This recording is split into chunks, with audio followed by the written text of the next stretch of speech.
Hi there, here is the first way to add an HTML email signature in Gmail.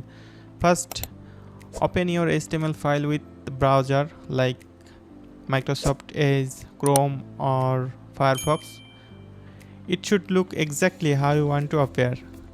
Now select your entire signature by keyboard, Ctrl A for select all and Ctrl C for copy. And if you are using Mac, then Command A for select all and Command C for copy.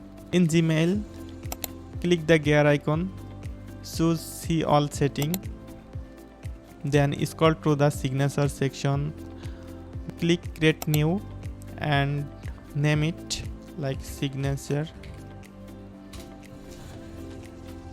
and place your signature cursor inside the box and Command V, or if you are using Windows then Control V. Now set it as the default for new email. Select your signature name like what you just add and scroll down, click save change. Now compose a new email to test it. Now your signature is live. I hope this video will be helpful for you, and if you think this video helpful, now you can click the like button and subscribe for more tips. Thank you.